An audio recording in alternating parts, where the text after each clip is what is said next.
जुनी पेन्शन योजना मिळाली पाहिजे म्हणून अनेक वर्षापासून आज हा लढा कर्मचारी देत आहेत, तरी हे सरकार त्यांच्या मागणीला दाद देत नाही।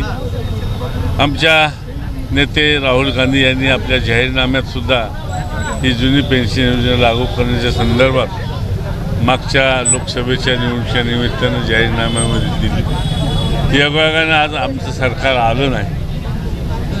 येणाऱ्या काळामध्ये महाराष्ट्रामध्ये हे सरकार बदलणार आहे। निवडणुका झाल्या, आमचं सरकार येईल आणि सरकार आल्यानंतर ही योजना जुनी पेन्शन योजना लागू करण्याच्या दृष्टीने आम्ही प्रयत्न करू। तरी केंद्रामध्ये ही जुनी पेन्शन योजना लागू झाली पाहिजे। आपला खासदार म्हणून त्या ठिकाणी मी प्रश्न मांडेल।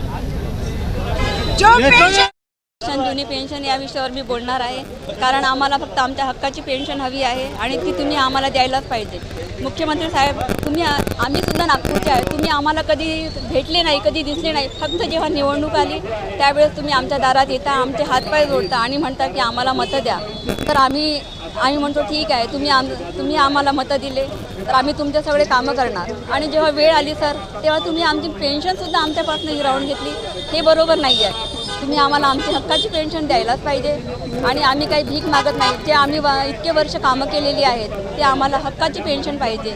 नाहीतर आमदार खासदारांनी सुद्धा आपली पेन्शन बंद करावी, तसं आधी GR काढावं की आम्हाला आमची पेन्शन मिळत नाही आहे। तरच आम्हाला वाटेल की आमदार खासदाराला कुणालाच पेन्शन नाही तर आम्ही थोडं विचार करू।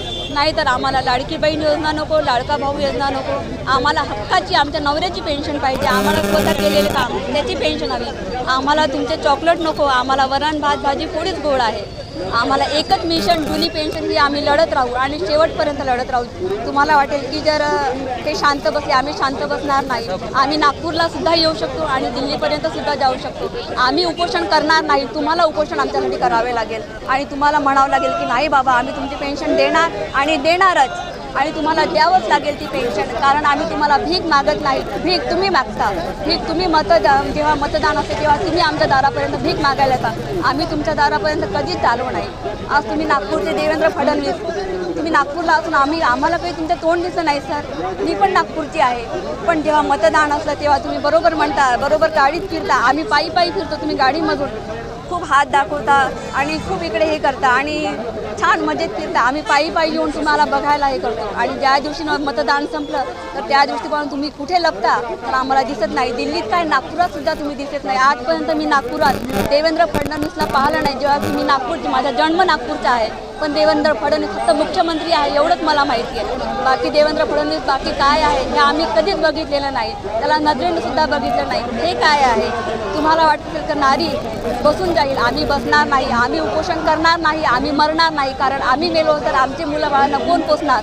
तुम्ही मेलं तर तुम्हाला भरपूर पैसा आहे, तुमच्याकडे पैसा असल्यामुळे तुमचे मुलं बाळं जगतील। आमचे मुलं बाळं आम्ही रस्त्यावर आणणार नाही। आम्हाला आमची हक्काची पेन्शन पाहिजे। तुमचे चॉकलेट नको, तुमची लाडकी बहीण नको किंवा लाडका भाऊ नको, आम्हाला कुठलीच योजना नको। आम्हाला फक्त आमच्या हक्काची पेन्शन पाहिजे आणि ते तुम्हाला द्यावं लागणार म्हणजे द्यावंच लागणार। तुम्ही काहीही केलं तर आम्ही शांत बसणार नाही। एकच मिशन जुनी पेन्शन, आम्हाला BJP सरकार नको म्हणजे नकोच। जो आम्हाला पेन्शन देईल तोच आमचा PM बनेल किंवा आमचा मुख्यमंत्री बनेल। आम्ही दुसऱ्या तिसऱ्याला कुणालाही निवडून देणार नाही, तो कुठलाही असो। आणि मोदी हटाव देश बचाव हेच आम्हाला शेवटपर्यंत म्हणायचं आहे। शेवटी मोदी तुला खाली उतरावंच लागेल आणि उतरावंच लागेल। आम्ही तुला उतरवल्याशिवाय राहणार नाही। जसं आम्ही तुला वर बसवलं तसं आम्ही तुला खाली पण उतरवू शकतो। तर तू हा विचार करू नको मोदी की हे लोक तू आम्हाला उतरवू शकत नाही। आजही आम्ही तुला एका मिनिटात पंतप्रधान बनवू शकतो, तर तुला आम्ही खाली पण बसवू शकतो। कारण तू एक चहा विकणार आहेस तर तुझी लायकी तीच आहे, तू त्याच जागेवर शोभू शकतो, तू पंतप्रधान बनवू शकत नाही। जय हिंद, जय भारत। सर, आपण जुनी पेन्शन योजनेचं भरपूर वर्षापासून आंदोलन करत आहात, तरी सरकार तुमच्याकडे मागणीकडे दुर्लक्ष करत आहे, काय सांगाल त्याबद्दल? नक्कीच सर, एक मुलांकडे शासन पूर्णपणे दुर्लक्ष करीत आहेत। ही गोष्ट नक्कीच लोकशाहीसाठी आणि मानवतेसाठी समान काम समान वेतन यासाठी नक्कीच धोकादायक आहे।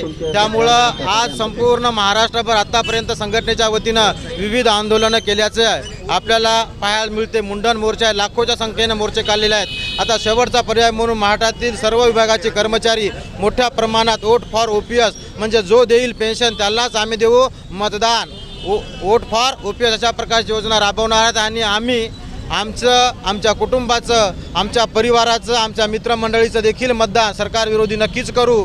अशा प्रकारे आम्ही सरकारला शेवटचा निर्वाणीचा सल्ला या ठिकाणी देणार आहोत. आणि आता सर्व कर्मचारी राजकीय भूमिका घेण्याच्या याच्या पवित्र्यामध्ये आलेले आहेत. सरकारनं लवकरात लवकर जुनी पेन्शन योजना लागू करावी, नाहीतर आपल्या खुर्च्या खाली कराव्या. जो पेन्शन की बात करेगा वही देश पे राज करेगा, ही आमची शेवटची घोषणा सरकारने ऐकावी आणि आम्हाला जुनी पेन्शन लागू करावी, हीच तुमच्या मार्फत आम्ही सरकारला विनंती करतो.